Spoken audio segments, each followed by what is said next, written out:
loves, it's so close to going back to normal, but yet so far. And truth be told, I needed a pick me up, so I decided to pamper myself. And if you're feeling out of it, then you should do the same thing too. Okay, so in getting ready for outsiding again, yes, I said outsiding, the first area of focus is my eyebrows. My hair will be in another video. So I clean the area with some alcohol, then I shave it. Then that happened. Yeah.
I love when my eyebrows are super thick, which is why I barely took out anything, in case you guys are wondering.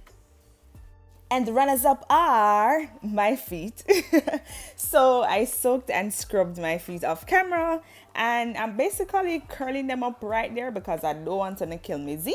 So I'm prepping to do my coffee scrub now. And for the coffee scrub, I use about 1 cup of coffee, half a cup of sugar, couple drops of coconut and olive oil, mix that together, and I literally just applied it to my feet.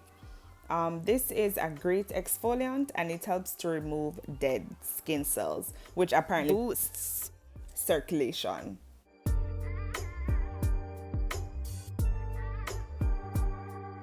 Ooh, look at my toesies.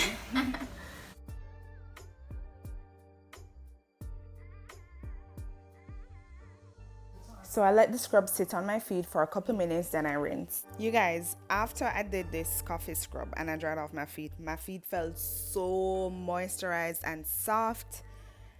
Boy, I mean, I know I need to try this. So next up is to make some wax. This is pretty much a do-it-yourself video. Okay? Okay. So to make this wax, we need 1 cup of sugar, 1/4 cup of lemon juice, and a 1/4 cup of water. And I got this lovely recipe from A Between E. I'll put her name right there. And we just stir this in, and then we got our nice hot steamy wax. And if I were you, I would make this wax wearing shorts, okay? Because I have the battle scars to prove it. And look how nice and syrupy that is. Like, she has all the details about making wax and the do's and don'ts, and mine boiled probably for about 10 minutes or so. I think I overcooked mine a little bit. Yeah, it still worked. So mine cooled, and look at this, guys. Hard. So I just popped it in the microwave for about 10 seconds or thereabouts, and that was it. No lie, I think I eventually had to give it 10 more seconds, so it was 20 seconds overall. So I gave it 10 seconds first and it wasn't enough, and I gave it back 10 more seconds and it's almost perfect. So these are some strips that I made. Oh wow, really? They're cute. Wow. Gee, thanks. Yeah. So I literally made these DIY hair wax strips by cutting an old shirt into these rectangular pieces. So I'll be doing my underarm first, and to prep the area, I cleaned it with some alcohol and I'm using some baby powder. And now we wax. Guys, ensure that your wax is cool enough before you apply it to your skin. You don't want to burn yourselves. And you are to apply the wax in the opposite direction of your hair growth, and you flick the wax strip in the direction of your growth. Sometimes I got it mixed up, but I mean, that's fine. It's a learning process, right? And I hope there's nobody out there that is like, why is she showing your underarm? Don't be that guy. So if you're that guy, just fast forward because it's not that deep.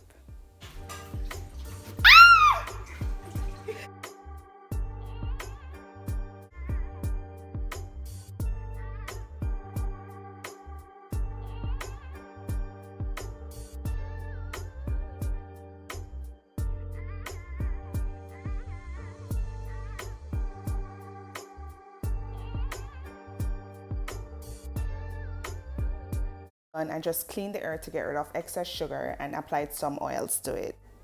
Now for the legs.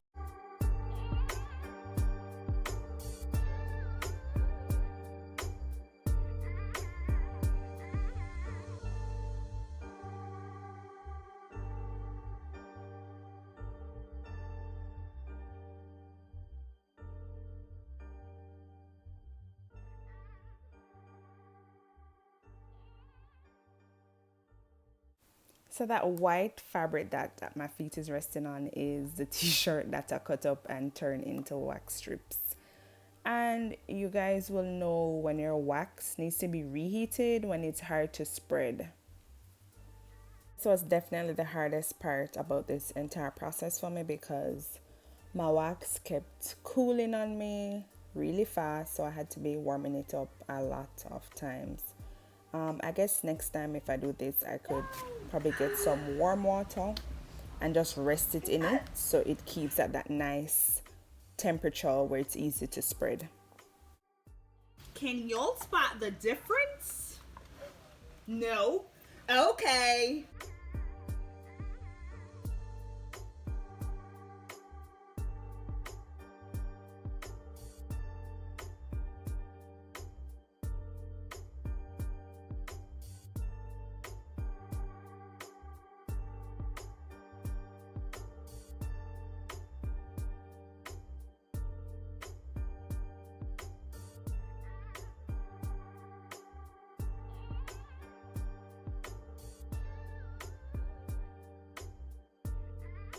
I usually don't have a lot of hair on my leg, but for sure you can spot the difference. And the really cool thing about using these wax strips is that you literally just put them in some water and the sugar just melts off like nothing.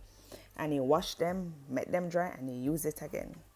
And now for a very interesting spin. This is the last DIY in the video, and it's where I'll be doing my nail for the first time. So I bought a few items and some things I had before, you know. So that's my acrylic liquid there, the nail polish, the acrylic powder, my acetone, my alcohol in the bottle, because your girl is a profesh. Yes. And the table is actually from my room. I borrowed it and said, all right, that's my little nail stand, you know. I have my glue, my little tools, my brush, and the nails, of course.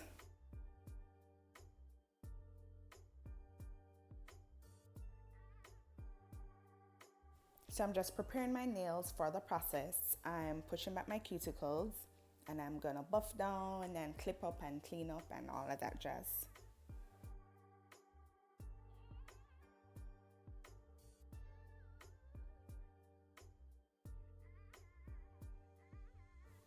Okay, so I went through before and I chose nails that matched my nail size. Things looking up so far, right? Yes, I agree.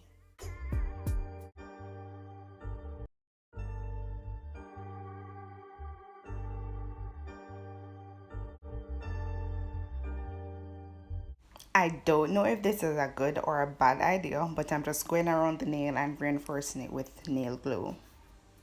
And now I'm just shaping it to get that nice almond shape that I like. I don't know why I bought the square ones.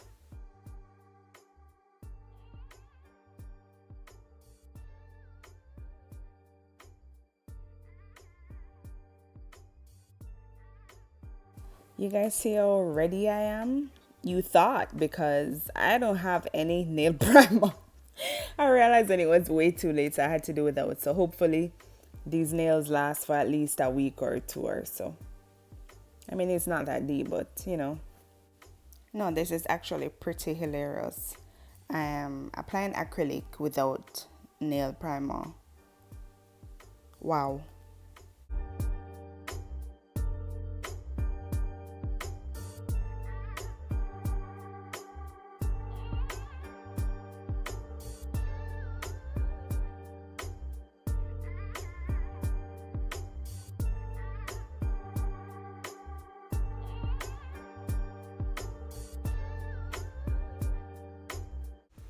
This was another difficult part for me because I only had that small little teeny weeny thingy as a buffer. So you can just imagine how hard it was to buff with that. But I made it work as much as I could. Since I already had a clear vibe working with clear nails, clear acrylic, I decided to just use the clear nail polish. It had a little sprinkle, so I decided to just use it. Yeah, it don't look too bad from afar. It can go on. But funny story, went to bed, woke up, and they were all smudged. So I decided to paint them over with the pink nail polish. And of course, to match the pink toes. If you made it to the end of this video, thank you so much for the love. Please like, comment, share, and subscribe. See you next time.